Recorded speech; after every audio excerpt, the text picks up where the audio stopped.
अस्सलाम वालेकुम गाइस, आपको मेरे चैनल में स्वागत है। आपको थंबनेल देख के ही मालूम चल गया होगा इस वीडियो में क्या मैं बताने वाला। आपको थंबनेल देख के ही मालूम चल गया होगा किस बारे में यहाँ पे तकरीर होने वाला है।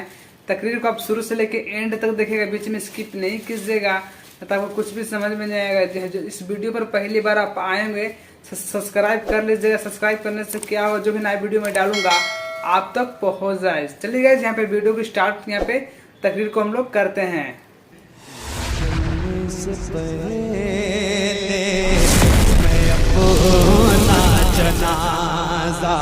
हुजूर में बैठी है, उससे बात तक करना नसीब नहीं होता। अफसोस तब होता है कि जब औलाद अपने माँ बाप से जब तेज तर्रारी से बात करती है। एक बाप है जो अपनी औलाद की हर वक्त फिक्र करता है। वीडियो को आप एंड तक देखिएगा, यहाँ पे जिसे औलाद अगर बाहर चली जाए तो रात में नींद नहीं आती कि अभी मेरा बेटा घर पे नहीं आया, अभी मेरा लाल घर पर नहीं आया। औलाद बाहर काम करने चली जाए, जब तक माँ बाप शाम को औलाद से अपनी एक बार बात ना कर ले तब तक उनको जो है खाना अच्छा नहीं लगता। आज वही औलाद माँ बाप से कहती है कि मेरे बाप ने मेरे लिए किया क्या है, मेरी माँ ने मेरे लिए किया क्या है। अरे नादान, ये लफ्ज बोलना तो बहुत आसान है। कभी अपने वालिद के बराबर में बैठ करके एक बार उनके चेहरे की तरफ देख लिया कर, कभी अपने वालिद के हाथ की लकीरों को देख लिया कर, कभी अपनी माँ के चेहरे पे पड़ी हुई सिलवटों को देख लिया कर। ये तुझे सिलवटें कुछ पैगाम देंगी, ये हाथ की लकीरें तुझे कुछ पैगाम देंगी।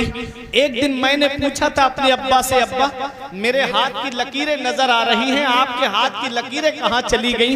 तो एक जवाब दिया था, बेटा तुम्हारी तकदीर बनाते बनाते हमारे हाथ की लकीरें मिट गई। बाप क्या नहीं करता अपनी औलाद के लिए?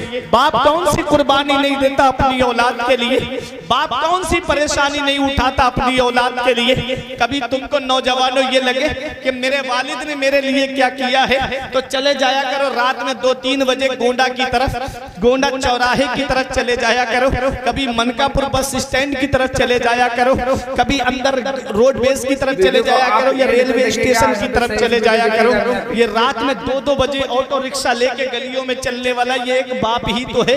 ये रात में बसें चलाने वाला ये एक बाप ही तो है। ये ट्रक चलाने वाला ये एक बाप ही तो है। तुम तो आराम से घर में कूलर की हवा में लेटे हो, वो पूरे दिन फलों का ठेला लगा के शिद्दत की गर्मी में खड़ा होकर के पूरे दिन फल बेचने वाला ये एक बाप ही तो है। ये पूरे दिन रक्षा चलाने वाला एक बाप ही तो है, जो सोचता है 4 पैसे जमा हो जाएंगे, मेरी औलाद के खर्चे में काम आएंगे, मेरी औलाद की पढ़ाई में काम आएंगे।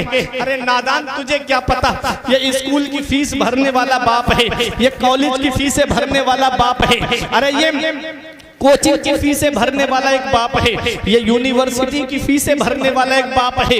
ये बाप ही तो है। रात में इन उलमा से पूछिएगा, ये आपको बताएंगे रात में 2 बजे के बाद कैसी नींद आती है, आंख खोलना दुश्वार हो जाता है। ऐसे आलम में कोई बस चला रहा है, ट्रक चला रहा है, ये एक बाप ही तो है। अरे तुम तो घर में आराम से मोबाइल चला रहे हो, वो पूरे दिन शिद्दत की गर्मी में खेतों में काम कर रहा है, जिसमें गर्मी का पारा जो है वो 44 से ऊपर है। ऐसी शिद्दत की गर्मी में खेतों में काम करने वाला ये एक बाप ही तो है।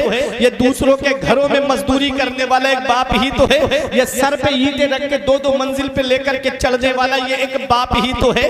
बाप क्या नहीं करता अपनी औलाद के लिए? बाप कौन सी कुर्बानी नहीं देता अपनी औलाद के लिए? इस वक्त के बारे में तो सोचा भी न था।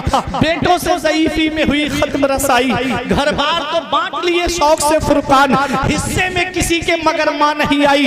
वक्त ठुकरा देगा एक दिन मेरी सारी ये कुर्बानियां, दामन उम्मीद में फकत नाकामियां रह जाएंगी। शादियों के बाद बेटे तो अलग हो जाएंगे, बाप के हाथों में फकत पैसाखियां रह जाएंगी। अरे बुढ़ापा क्या, जवानी क्या, ये बचपन बांट लेते हैं। न होकर दिल में गुंजाइश तो आंगन बांट लेते हैं। नहीं मंजूर हिस्से में किसी बेटे को अपनी माँ, मगर आपस में बूढ़ी माँ के कंगन बांट लेते हैं। जब तक माँ बाप जिंदा रहते हैं, औलाद 4 पैसे क्या कमाने लगे, माँ बाप का बिस्तर घर से बाहर कर दिया जाता है। आज हमारे कमरे में कूलर चल रहा है, एसी लगी हुई है, और माँ बाप है कि तीनों और झोपड़ियों में रह करके अल्लाह का शुक्र अदा कर रहे हैं। क्या इसी दिन के लिए माँ बाप ने औलाद को जवान किया था? क्या इसी दिन के लिए माँ बाप ने औलाद को पाला था कि जब बुढ़ापे की दहलीज पे मैं पहुंचूं तो औलाद मेरा बिस्तर घर से बाहर कर दे? कभी बचपन में चले जाया करो, कभी देख लिया करो बचपन में जाकर के कि ये बाप है जब पैसे कमा के लाता है तो उसने अगर मकान भी बनाया तो अपने 3 बेटे हैं तो तीनों को अलग अलग रूम बना के देता है कि ये मेरे बड़े बेटे का है, ये मेरे मजले का है। वीडियो को आप एंड तक देखिएगा, यहाँ पे सही से वीडियो देखिएगा। 3 बेटे जवान हो जाए बाप को घर से बाहर निकाल देते, हम कौन सा मुंह लेके जाएंगे अपने नबी की बारगाह में? कभी तुमने देखा है पैगंबर इस्लाम ने हमको क्या पैगाम दिया? देखो मदीने वाले मुस्तफा को सहाबा ने देखा कि मस्जिद नबवी के कोने में बैठ करके रो रहे थे मेरे आका। सहाबा अर्ज करते या रसूल अल्लाह, हमारे माँ बाप आपकी अजमत पे कुर्बान, आका आप रो रहे हैं। नबी ने फरमाया मुझको मेरी माँ की याद आ रही है, आज मुझको मेरी माँ की याद आ रही है। मेरे आका फरमाते मेरी माँ के वो जुमले याद आ रहे हैं जो मेरी माँ ने मुझसे आखिरी वक्त में कहे थे। क्या कहा था नबी की वालिदा ने? जरा पलट करके पीछे चलो। मेरे आका अपनी माँ के पास कितने साल रहे थे, कभी तारीख देखी आपने? जब दुनिया में तशरीफ लाए तो हलीमा सादिया लेके चली गई। 2 साल तक आपने दूध पिलाया, 2 साल के बाद फिर लेकर के आई और रोने लगी, कहती है मुझे इनके बिना अच्छा नहीं लगता, मेरा घर सूना हो गया, आमिना कुछ दिन और इजाजत दे दो, मैं इनको और रख लूं। 2 साल और रखा, 4 साल अपने पास रखा हलीमा सादिया ने मेरे आका को, और 4 साल के बाद लेकर के आई। 6 साल की उम्र में आका की वालिदा दुनिया से चली गई। बाप का साया तो तभी सर से उठ गया था जब मेरे आका अपनी माँ के शिकम में। वीडियो को आप एंड तक देखिएगा, यहाँ पे सही माँ का वीडियो देखिएगा। सर से उठ गया, सिर्फ 2 साल अपनी माँ के पास रहे मेरे आका। जब 6 साल की उम्र हुई मेरे आका की तो हजरत आमिना ने कहा हजरत अब्दुल मुत्तलिब से कि हम यसरिब जाना चाहते। उस वक्त मदीने का नाम मदीना नहीं था बल्कि यसरिब था। मदीना तो मेरे नबी के कदमों की बरकत से बना है, मदीना तो मेरे नबी के पाए मुबारक की बरकत से बना है। हजरत आमिना ने जब इजाजत मांगी तो इजाजत मिल गई। मेरे आका को लेके आई, 6 साल की उम्र है मेरे आका की। वापसी के मौके पर मकामे अबवा में हजरत आमिना की तबीयत खराब हो गई। कोई आम खातून बीमार नहीं हुई है, कबीला कुरैश की एक मुअज्जज खातून बीमार हुई है। काफिला रुक गया, ठहर गया। 3 दिन तक काफिले वाले इंतजार करते रहे लेकिन तबीयत में कोई सुधार नहीं हुआ। काफिले के सरदार ने कहा आमिना इजाजत दे दो, हम आगे जाना चाहते हैं। हजरत आमिना ने फरमाया जाओ, शौक से चले जाओ, मुझे किसी के सहारे की जरूरत नहीं है, मेरी हिफाजत के लिए रब्बे काबा की रहमत काफी है। काफिला चला गया। एक गना घाट वालों, बज़ाहिर कोई मर्द नहीं है हजरत आमिना के पास, सिर्फ 6 साल की उम्र मेरे आका की है। साथ में बांधी उम्मे ऐमन है। वो अरब की चिलचिलाती हुई धूप, वो अरब की शिद्दत की गर्मी, आप एंड तक देखिएगा, यहाँ पे सही से पहाड़ियां, हर तरफ बबूल के दरख्त ही दरख्त।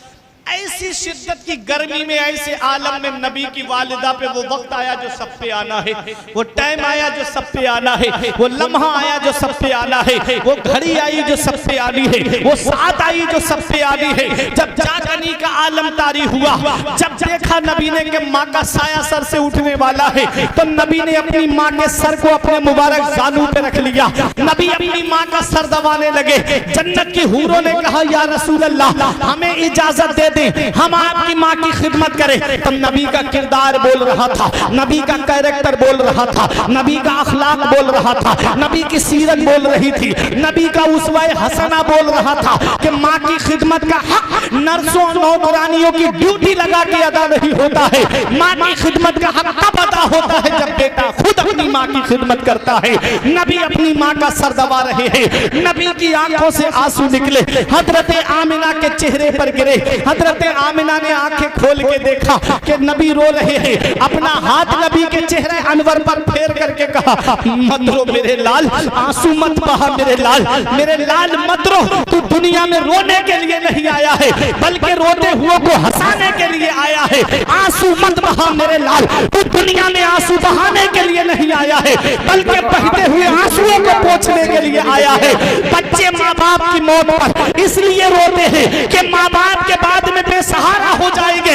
मेरे लाल तू किसी के सहारे का मोहताज नहीं है, तेरा खुदा तेरा सहारा है, तू सारी खुदाई का सहारा है। आला हजरत की नजर पड़ी, बरेली से पुकार के कहते हैं गमज़दों को रसा मुस्ता दीजे के हैं, गमज़दों को रसा मुस्ता दीजे के हैं, बेकसों का सहारा हमारा। नारे तकबीर, नारे रिसालत, मसलके आला हजरत, अज़मते वालिदैन, अज़मते वालिदैन, नारे तकबीर, नारे रिसालत, जिंदाबाद जिंदाबाद। नबी की आंखों से आंसू निकले, हजरत आमिना के चेहरे पर गिरे। अब मुझे बताओ ऐ गना घाट वालों, जरा दिल पे हाथ रख करके मुझे बताओ, अगर किसी के घर में किसी के वालिद का इंतकाल हो जाए तो कितने लोग होते हैं जो औलाद को सहारा देने की बात करते हैं। अगर किसी बच्चे का बाप दुनिया से चला जाए तो कभी ताऊ सीने से लगा के कहता है मत रो मेरे लाल, अभी तेरा ताऊ मौजूद है। कभी चचा सीने से लगा के कहता है मत रो मेरे लाल, अभी तेरा चचा मौजूद है। कभी खालू सहारा देने की बात करता है, कभी फूफा सहारा देने की बात करता है, कभी मामू सहारा देने की बात करते हैं। अरे कुर्बान जाओ मेरे नबी की शान पर, बाप का साया तो तभी सर से उठ गया जब माँ के शिकम में थे। 6 साल के हुए माँ का साया भी सर से उठ गया, 8 साल के हुए दादा का साया भी सर से उठ गया। खुदाई हैरान है मेरे मौला, जिसे तूने सारे जहान के लिए रहमत बनाकर भेजा, उसके साथ में ऐसा मामला। माँ के शिकम में है, बाप का साया उठ गया। 6 साल के हुए माँ का साया सर से उठ गया, 8 साल के हुए दादा का साया सर से उठ गया। तो रब की रहमतों ने जवाब दिया, हमारी रहमत के करिश्मात को तुम क्या जानो। अगर इनका बाप जिंदा होता, अगर इनकी माँ जिंदा होती, अगर इनका दादा जिंदा होता, और जब ये मक्के में इस्लाम का परचम बुलंद करते तो दादा कहता बेटा मेरे दबदबे के साए में तूने इस्लाम का परचम बुलंद किया। माँ कहती बेटा मेरी ममता के साए में तूने इस्लाम का परचम बुलंद किया। बाप कहता बेटा मेरे रोब के साए में तूने इस्लाम का परचम बुलंद किया। परवरदिगारे आलम ने वो साए पहले ही उठा लिए ताकि दुनिया देख ले, जिसे मैंने अपना महबूब बनाया है उसे किसी के सहारे की जरूरत नहीं है, उसका खुदा उसका सहारा है और वो सारी खुदाई का सहारा है, सारी खुदाई का सहारा है। आला हजरत पुकार उठे गमज़दों को रज़ा मुज़्ज़ा दीजे के हैं, बेकसों का सहारा हमारा नबी। जिसने मुर्दा दिलों को दी उम्रे अबद है वो जाने मसीहा हमारा नबी। कौन देता है देने को मुंह चाहिए, देने वाला है सच्चा हमारा। वो है मेरे आका। हजरत आमिना पर जब जाकनी का आलम तारी हुआ तब हजरत आमिना कहती है मेरे लाल मैं तुमसे कुछ कहना चाहती हूँ। नबी ने अपने मुबारक कान अपनी माँ के लबों के करीब किए। हजरत आमिना कहती हैं ए मेरे बेटे मैं देख रही हूँ तेरा चर्चा मशरिक से लेके मगरिब तक, शिमाल से लेके जुनूब तक, सारे जहान में तेरा चर्चा होगा। आमिना का जिक्र कभी खत्म नहीं होगा, आमिना का चर्चा कभी खत्म नहीं होगा, इसलिए कि तेरे जैसा पाकीज़ा बेटा छोड़कर जा रही, तेरे जैसा पाकीज़ा बेटा छोड़कर जा रही हूं। हजरत आमिना ने यह कहा और आवाज रुक गई। जब आवाज रुक गई तो नबी अपनी माँ के जिस्म को हिला के कहते अम्मी और बोलो ना, अम्मी और बोलो ना। 2 मरतबा नबी ने कहा, 2 मरतबा नबी ने कहा। मदीने वाले मुस्तफ़ा सल्लल्लाहु अलैहि वसल्लम ने उन्हीं पथरीली वादियों में 6 साल की उम्र में अपनी माँ की कब्र तैयार की। 6 साल की उम्र में अपनी माँ की कब्र तैयार की और अपनी माँ को दफन करके उम्मे ऐमन वीडियो को आप एंड तक देखिएगा, यहाँ पे सही से वीडियो देखिएगा। यहाँ पे एक टीले पे चढ़ रही थी तो मुझसे हाथ छुड़ाया आका ने और दौड़ते हुए आए और अपनी माँ की कब्र से आकर के लिपट गए और अपनी माँ की कब्र से लिपट करके रो रहे थे मेरे आका। उम्मे ऐमन कहती हैं जितना मैंने मोहम्मद को माँ की इंतकाल पर रोते हुए देखा था इतना मैंने मक्के में किसी बच्चे को रोते हुए नहीं देखा। नौजवानों अगर माँ बाप जिंदा है तो कद्र कर लो, अगर माँ जिंदा है तो कद्र कर लो, अगर बाप जिंदा है तो कद्र कर लो। जिस दिन ये साए सर से उठ गए उस दिन कोई मोहब्बत से दुआ देने वाला तक नसीब नहीं होता। आज हर एक की तुमको दुआ में और मशवरे में मतलब मिलेगा, लेकिन एक माँ बाप हैं जो किसी को बगैर मतलब और बगैर लालच के दुआ देते हैं तो वो उसकी औलाद। ये जिस दिन साए घर से उठ गए ना, जिस दिन चारपाई माँ बाप की घर से उठ गई, उस दिन चराग हाथ में लेकर ढूंढोगे तब भी माँ बाप जैसा प्यार करने वाली शख्सियतें नहीं मिलेंगी, माँ बाप जैसी मोहब्बत करने वाली शख्सियतें नहीं मिलेंगी। माँ बाप की दुआ से अल्लाह ने बुलंद मकाम अता फरमा दिए, माँ बाप की दुआ से अल्लाह ने बुलंद रुतबे अता फरमा दिए। अरे तुमने देखा नहीं, वीडियो को आप एंड तक देखिएगा, यहाँ पे सही से वीडियो देखिएगा। मौला जन्नत में मेरा साथी कौन होगा, पैगंबर के साथ जन्नत में कौन जाएगा? वही आई कि फला मोहल्ले का एक कस्साब तुम्हारे साथ में जन्नत में जाएगा। आ गए उसे तलाश करते हुए मूसा अलैहिस्सलाम। आपने देखा कि वो गोश्त फरोख्त कर रहा है, आप बैठे रहे देखते रहे कि इसकी ऐसी कौन सी नेकी है जिसकी वजह से ये पैगंबर के साथ जन्नत में जाएगा। पूरा दिन आपने देखा लेकिन बज़ाहिर आपको कुछ नजर नहीं आया। फिर उसने शाम को कहा चलिए आप मेरे मेहमान हैं, मेरे घर पर चलिए खाना खाकर जाइएगा। घर पर आए आप उसके, उसने खाना अपने हाथों से तैयार किया। फिर उसके बाद कहता है आप बैठिए, पहले मैं अपनी माँ को खिलाऊंगा, पहले मैं अपनी माँ को खिलाऊंगा। अपने मुंह में लुकमे डाल करके बारीक किए, फिर अपनी माँ के मुंह में लुकमा डाला। इस तरह से माँ को शिकम सैर कराया, पेट भराया माँ का। जब माँ शिकम सैर हो गई, माँ ने हाथ का इशारा किया, पानी पिलाया, माँ लेट गई। अब कहा कि अब आइए, अब हम और आप मेहमान, आप हमारे मेहमान हैं, आइए अब खाना खाइए, हम और आप साथ में खाना खाते हैं। जब खाना खाने के लिए बैठे तो उसके बाद में मूसा पैगंबर आराम के लिए लेट गए। आप देख रहे हैं कि अभी तक इसने कोई ऐसा काम नहीं किया है जिसकी वजह से ये पैगंबर के साथ में जन्नत में जाए। रात में आपने किसी के सिसकियों की आवाज सुनी, रात में आपने किसी के रोने की आवाज सुनी। जब मूसा पैगंबर ने उठ करके देखा तो वो बूढ़ी माँ अपना सर सजदे में रख के कह रही थी, मौला मेरा बेटा गुनहगार है, मौला मेरा बेटा खताकार है, मौला मेरा बेटा इसियार है, ए मेरे परवरदिगार मैं अपने बेटे से राजी हूँ, मौला तू भी उससे राजी हो जा और मेरी खिदमत का उसको ये सिला दे दे कि मेरे बेटे को जन्नत में मूसा का साथी बना दे, मेरे बेटे को जन्नत में मूसा का कुर्ब अता फरमा दे। मूसा पैगंबर ने उस माई को उठाया और कहा कि बूढ़ी माँ अपने सर को सजदे से उठा ले, अल्लाह ने तेरी दुआ को कबूल कर लिया है, मैं मूसा हूँ और ये जन्नत में जाने वाला मेरे साथ में मेरा साथी है।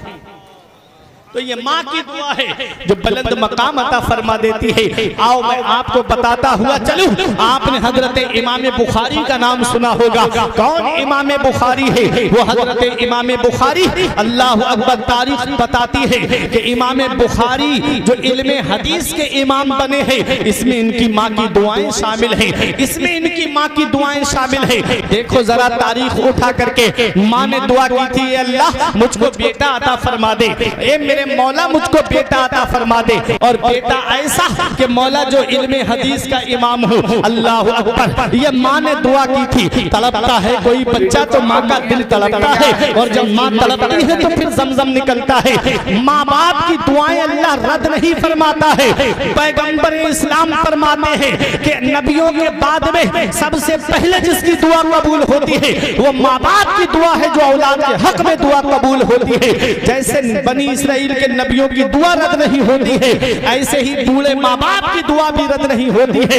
ऐ मेरे प्यारे मुसलमानों, अगर माँ बाप जिंदा है तो उनकी दुआएं लिया करो। अगर घर में बरकत नहीं होती तो माँ बाप से दुआएं लो। अगर कारोबार में बरकत नहीं होती तो माँ बाप से दुआएं लो। अगर जहन कमजोर हो गया है तो माँ बाप से दुआएं लो। अगर उम्र में बरकत चाहते हो तो माँ बाप से दुआएं लो। अगर रोजी में बरकत चाहते हो तो माँ बाप से दुआएं लो।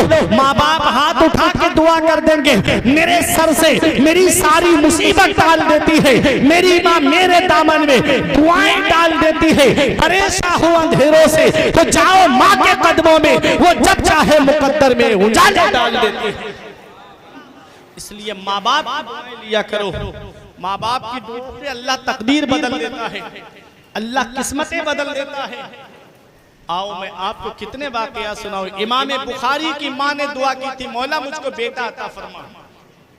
बेटा पैदा हुआ, 6 या 7 साल के जब हुए इमाम वीडियो को आप बुखारी एंड तो देखिएगा, यहाँ पे सही से वीडियो देखिएगा आप यहाँ पे। आंखों की बीनाई चली गई। अब माँ रो के कहती थी, मौला मैंने तो दुआ की थी कि अल्लाह मुझे बेटा अता फरमा, और ऐसा बेटा कि जिसको तू इल्मे हदीस अता करे, ऐसा बेटा अता फरमा। अब उसकी तो आंखों की रोशनी ही नहीं है, वो क्या हदीस पाक याद करेगा। रो रो के माँ दुआएं करती थी, रो रो के माँ दुआएं करती थी। एक दिन ख्वाब में हजरत इब्राहीम खलीलुल्लाह तशरीफ लाए। अरे मोहब्बत से बोलो सुभान अल्लाह। जिनकी सुन्नत को आज ताजा किया जाता है, हम बकरा ईद के मौके पे कुर्बानी करते हैं। हजरत इब्राहीम अलैहिस्सलाम ने भी दुआ मांगी थी औलाद के लिए, जब आपकी उम्र 99 साल की हो गई। ए अल्लाह मुझे नेक बेटा अता फरमा, नेक बेटा। दुआ मांगी क्या? नेक बेटा अता फरमा। इसलिए कभी दुआ मांगा करो तो ये दुआ मांगा करो, ए अल्लाह हमें नेक बेटा अता फरमा। क्यों? इसलिए कि औलाद नेक होगी तो माँ बाप की नेक नामी का सबब बनेगी, और अगर औलाद बुरी हुई तो वो माँ बाप की बदनामी का सबब बनती है। आजकल की औलाद का हाल आप मुझसे बेहतर जानते हो। मैं आपके सामने वीडियो को क्या आप आजकल की एंड तो औलाद का देखिएगा, हाल यहाँ पे बयान- सही से वीडियो देखिएगा आप यहाँ पे। जो आज औलाद की वजह से माँ बाप बदनामी की दहलीज तक पहुंच जाते हैं, लेकिन उस औलाद को माँ बाप की इज्जत की भी परवाह नहीं। बाप सिसकियां लेके रोता है घर में, माँ आंसू बहाती है घर में, लेकिन औलाद बेपरवाह है माँ बाप के आंसुओं से। एक दिन आएगा कि कोई तुझे रोकने वाला तक नहीं होगा, कोई खैरियत पूछने वाला तक नसीब नहीं होगा। इतना याद रखना प्यारे मुसलमानों, माँ बाप अल्लाह की बहुत बड़ी नेमत का नाम है। नेक औलाद की दुआ मांगा करो। अल्लाह औलाद दे तो नेक हो, औलाद दे तो अल्लाह परहेजगार दे, औलाद दे तो अल्लाह नमाज पढ़ने वाली दे। कहीं ऐसा ना हो कि औलाद बदअमली में दुनिया से चली गई तो माँ बाप को भी कयामत में उसका हिसाब देना पड़ेगा। और अगर औलाद को तुमने नेक तालीम नहीं सिखाई, दीनी तालीम नहीं सिखाई, तो इसका भी जवाब कयामत में देना पड़ेगा माँ बाप को।